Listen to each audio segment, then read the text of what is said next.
Ne pas se battre contre la chair et le sang, ça ne veut pas dire ne pas se battre contre les méchants qui sont sur terre, en chair et en os en fait, en réalité. Parce qu'il faut bien savoir une chose, les gens ont tendance à séparer les choses spirituelles des choses terrestres. Et ça, j'ai expliqué ça dans des études sur mon forum, que en réalité, il n'y a pas en fait cette séparation-là. D'ailleurs, on le lit très bien dans les Saintes Écritures. Le roi David, il a fait des guerres terrestres et c'était pourtant des guerres spirituelles. D'accord? Il se battait contre des hommes charnels, en chair et en os. D'accord? Le sang a été versé. Et pourtant, c'était une guerre spirituelle. Il y avait les anges avec, ça se mêle. Le terrestre et le spirituel sont des choses qui se mêlent ensemble. Il n'y a pas de séparation comme ça. Alors, prendre un verset, par exemple, comme celui de l'apôtre Paul, nous n'avons pas à lutter contre la chair et le sang, mais contre les puissances célestes, etc. Et citer ce verset pour dire il ne faut pas se mêler des choses terrestres, c'est stupide, en réalité, c'est ridicule, parce que c'est pas ce que dit l'apôtre Paul ici. C'est pas du tout ce que dit l'apôtre Paul. L'apôtre Paul ici, il parle des choses charnelles qui sont sans Dieu, en réalité, sans l'Esprit Saint d'Élohim. Mais il n'y a pas de cette séparation, cette dichotomie, en fait, entre les choses terrestres et les choses célestes.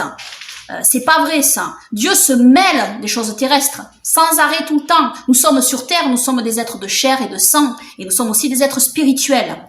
Les deux sont mêlés. Nous sommes dans un corps de chair et notre esprit est dans un corps de chair. Donc le spirituel est dans un corps de chair en réalité. Donc la chair et le spirituel sont des choses qui sont ensemble, imbriquées. Donc vous n'allez pas vous couper en deux en réalité, d'accord? C'est comme l'Israël spirituel et l'Israël charnel, ça c'est pareil, c'est la même idéologie ridicule prêchée par certains chrétiens. Il y a l'Israël spirituel et puis l'Israël... Non, on est charnel, on est spirituel. On n'a pas un pied à l'extérieur, un pied dedans, d'accord? On a les deux pieds à l'intérieur, ou alors on a les deux pieds dehors. On n'a pas un pied dedans, un pied dehors. Ça, c'est pas vrai, ça. C'est ridicule et c'est anti-scripturaire en réalité. Donc, bien sûr que se mêler de politique, c'est important parce que Dieu se mêle de politique, d'accord? Donc le monde spirituel fait partie de ces choses politiques, de ces choses, de ce combat qu'on a à mener contre les démons, qui se mêlent aussi de politique, d'accord? Les démons font de la politique, bien évidemment, et Dieu aussi fait de la politique. Donc c'est un combat, c'est un jeu d'échecs entre le bien et le mal, et tout se mêle en réalité, d'accord? On est sur cette terre, on n'est pas juste comme ça un esprit, on est sur terre en fait. Et donc on a affaire à des gens sur terre, d'accord? Et donc cette guerre spirituelle, elle a lieu sur terre, voilà. Donc, on a à s'occuper des choses terrestres. Les esprits mauvais prennent possession aussi de corps de chair. C'est-à-dire, ils entrent dans des personnes charnelles. D'accord? Les démons. Donc, on a affaire à des choses aussi, on a à lutter de manière terrestre, sur terre. Et nous sommes dirigés par l'Esprit Saint d'Élohim.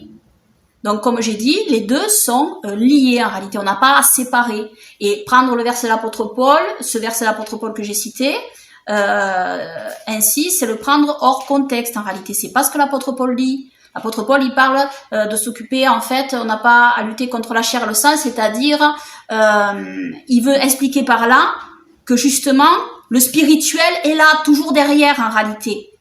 C'est pas juste, on n'est pas juste des êtres de chair et de sang en réalité. Il y a le spirituel en fait qui est derrière, toujours. C'est derrière, c'est contre ça qu'on lutte, contre ce qui est caché derrière la chair et le sang qu'on lutte. C'est ça que l'apôtre Paul dit en réalité. C'est ça qu'il faut comprendre. C'est-à-dire que c'est derrière la chair et le sang se cachent les forces spirituelles. Mais ça veut pas dire qu'il n'y a pas la chair et le sang, que c'est vaporeux, que tout a disparu. Non, c'est pas ça. Dieu fait de la politique. Vous avez qu'à lire toutes les Saintes Écritures et vous verrez que Dieu fait toujours de la politique.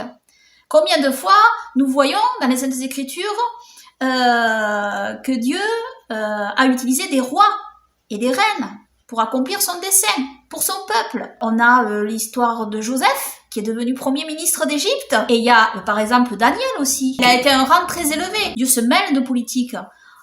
Et quand il change le cœur de Nebuchadnezzar, il se mêle de politique. Le roi David, le roi Salomon, c'est de la politique. Un fait important, c'est que certains chrétiens ne comprennent pas, malheureusement, c'est que si vous ne vous occupez pas de la politique c'est quoi? C'est l'affaire de la cité. C'est-à-dire, c'est l'affaire de la ville, c'est l'affaire du pays dans lequel vous vivez. C'est ce qui fait qu'il y a des lois qui sont passées, des lois qui sont soit mauvaises, soit bonnes, et qui vont impacter votre vie au quotidien, en réalité, là où vous vivez. Donc c'est important pour les croyants, pour que les chrétiens vivent en paix, pour que les croyants vivent en paix. C'est d'ailleurs pour ça que Paul a dit de prier pour les autorités, pour que nous vivions en paix. C'est la politique. La politique, si vous ne vous en occupez pas, elle s'occupera de vous. C'est très important, très important donc de se mêler de politique. Si les croyants se mêlent de politique, eh bien, ça va changer la politique. Il y a certains cas, il y a dans certaines circonstances, dans certains cas, les choses peuvent changer. Tout n'est jamais pareil avec Dieu. En fait, faire des règles générales, faire trop de généralités avec Dieu, c'est pas bon. Parce qu'à un moment donné, Dieu va vous demander aussi d'être flexible dans certaines circonstances et dans certaines situations. Il vous demandera de faire quelque chose pour une certaine circonstance, dans une certaine situation, à un certain moment donné. Et ça, il faut le faire à ce moment-là. Il faut pas être trop rigide avec Dieu non plus. Faut pas imposer des règles c'est pas la loi, hein. Je veux dire, c'est pas une loi de jamais voter non plus, quoi. Je veux dire. Donc, si vous voulez, il faut être flexible avec ça. Et il faut suivre le Seigneur au moment où il vous dit de faire quelque chose, en fait. Hein. Et ça, c'est personnel.